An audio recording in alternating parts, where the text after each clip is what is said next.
আসসালামু আলাইকুম। Hello everyone, কেমন আছেন সবাই? আশা করি সকলেই খুব ভালো আছেন। আগের ভিডিওতে নিশ্চয়ই দেখেছেন যে বাড়ি থেকে চলে এসেছি। বাড়ি থেকে চলে আসার পর তো মনটা এমনিতেই খারাপ ছিল, আর এত দূর জার্নি করে আসার পর শরীরটা অনেক টায়ার্ড ছিল। তারপরেও কি আর করার, খাওয়া তো লাগবেই, শরীর যত টায়ার্ডই থাকুক না কেন। মেয়ে মানুষ বলে কথা, যত যাই কিছুই হয়ে যাক না কেন রান্নাঘরে তাকে ঢুকতেই হবে। যাই হোক, আপনাদের সাথে অনেকটা সময় বকবক করে ফেলেছি। এখন চলুন দুপুরের রান্নাটা সেরে ফেলি আপনাদের নিয়ে। সকালে সব কিছু গুছিয়ে নিয়ে এখন চলে এসেছি দুপুরের রান্নাটা করতে। শরীরটা যেহেতু অনেকটা টায়ার্ড ছিল, তাই বেশি কিছু আর রান্না করতে পারিনি। প্রথমে এখানে আমার ফেভারিট কচু পাতার ভর্তাটা করে নিয়েছি।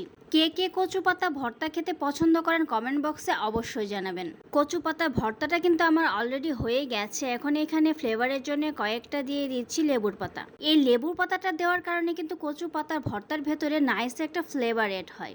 ভর্তাটা আমার কমপ্লিট হয়ে গেছে। এখন চলে যাচ্ছি অন্য একটি রান্নাতে। চুলায় একটা কড়াই আমি তেলটা গরম করে নিয়েছি। এখন দিয়ে দিচ্ছি জিরা ফোড়ন, দিয়ে দিচ্ছি কিছু পরিমাণ পেঁয়াজ কুচি এবং রসুন কুচি। রসুনটাকে কিন্তু আমি একটু থেতো করে দিয়েছি। এখন নেড়ে চেড়ে পেঁয়াজ আর রসুনটাকে হালকা একটু ভেজে নিব। এই ধরেন 2 থেকে 3 মিনিট ভেজে নিলেই কিন্তু হয়ে যাবে।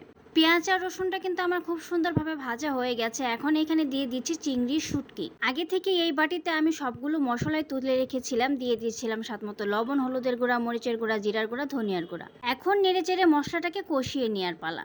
এই যে গ্রামের টাটকা শাক সবজি, এর যে কি স্বাদ, যখন শহর থেকে গ্রামে যেয়ে খাওয়া হয় তখনই বোঝা যায়। মশলাটা থেকে কিন্তু তেল ছেড়ে দিয়েছে। মশলাটা আমার কষানো হয়ে গেছে। এখন এখানে দিয়ে দিচ্ছি কেটে রাখা আলু। এখন আমি যেটা রান্না করছি সেটা হলো চিংড়ির শুটকি দিয়ে কলার মোচা। কলার মোচা কার কার পছন্দ অবশ্যই জানাবেন, আর কার অঞ্চলে এইটাকে কি নামে বলে সেটাও জানাবেন। আলুটা দিয়ে ভালোভাবে নেড়েচেড়ে মিশিয়ে নিচ্ছি। মেশানো হয়ে গেলে এখন পরিমাণ মতো পানি অ্যাড করে দিচ্ছি আলুটা সেদ্ধ হওয়ার জন্য। নেড়েচেড়ে মিশিয়ে নিয়ে ঢাকনা দিয়ে ঢেকে আলুটাকে ভালোভাবে কষিয়ে নিব। আলুটা কিন্তু আমার খুব সুন্দরভাবে কষানো হয়ে গেছে। আলু থেকে কিন্তু পানিটা একদমই শুকিয়ে গেছে এবং তেলটা খুব সুন্দরভাবে ছেড়ে দিয়েছে। নেড়েচেড়ে মিশিয়ে নিয়ে এখন এখানে দিয়ে দিচ্ছি কলার মোচা, যেটা কিনা আমি একটু হলুদ দিয়ে 50% মতো সেদ্ধ করে রেখেছিলাম। দিয়ে ভালোভাবে নেড়েচেড়ে মিশিয়ে নিচ্ছি। এই কলার মোচাটাও কিন্তু আমি বাড়ি থেকেই নিয়ে এসেছিলাম। আমাদের গ্রামে কিন্তু এই কলার মোচাটাকে কি নামে ডাকা হয় জানেন?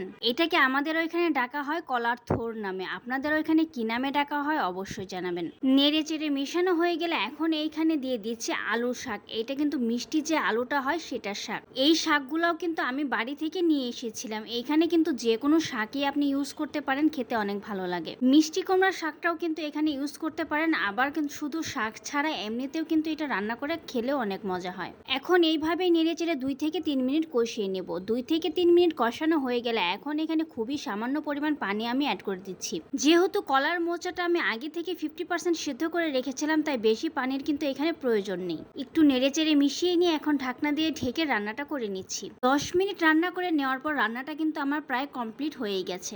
দেখতেই পাচ্ছেন পানিটা কিন্তু একদমই শুকিয়ে গেছে। নিচে যেটুকু একটু পানি রয়েছে সেটুকু কিন্তু নামানোর পরে টেনে যাবে। আলু আর মোচাটা যেহেতু আগে থেকে সিদ্ধ করা ছিল, তাই রান্নাটা হতে কিন্তু আমার বেশি একটা টাইম লাগেনি।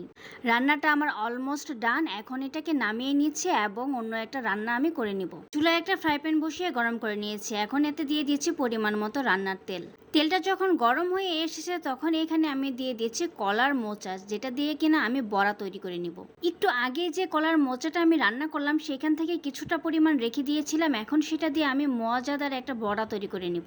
এই কলার মোচাগুলোকেও কিন্তু আমি হালকা একটু হলুদ দিয়ে 50% মতো সিদ্ধ করে নিয়েছি। যে ব্যাটারটাতে চুবিয়ে আমি বড়াগুলো দিচ্ছি, এই ব্যাটারটা শুধু আমি চাউলের গুঁড়া দিয়ে কিন্তু তৈরি করে নিয়েছি। চাউলের গুঁড়ার সাথে জাস্ট একটু লবণ, হলুদের গুঁড়া আর মরিচের গুঁড়া দিয়ে কিন্তু খুব সুন্দর একটা পাতলা ব্যাটার আমি তৈরি করে নিয়েছি। সবগুলো কলার মোচা বড়াই কিন্তু এখানে আমার দেওয়া হয়ে গেছে। এখন শুধু উল্টিয়ে পাল্টিয়ে লাল লাল করে ভেজে তুলে নিব। সবগুলো কলার মোচার বড়াই কিন্তু এখানে আমার লাল লাল করে ভেজে নেওয়া হয়ে গেছে। আমি আবার আপনাদের উল্টিয়ে দেখাচ্ছি এটা কতটা মুচমুচে হয়েছে। এটা কিন্তু একদম গরম গরম খেতেই ভালো লাগে। গরম ভাতের সাথে এইরকম কয়েকটা বড়া হলে কিন্তু আর কথাই নেই, এমনিতেই আপনি ভাত খেয়ে ফেলতে পারবেন। রান্না বান্না কমপ্লিট। চলুন দেখাই কি কি রান্না করলাম। এই তো টেবিলে কিন্তু খাবারটা দিয়ে দিয়েছিলাম। আজকে খুবই সিম্পল রান্না বান্না ছিল, বাট খুবই মজাদার। এখানে ছিল সাদা ভাত, তারপরে এখানে ছিল কচু পাতার ভর্তা, সাথে কিন্তু লেবুও ছিল, আর ছিল কলার মোচার বড়া, আর ছিল কলার মোচা যেটা আমি কিনা রান্না করেছিলাম।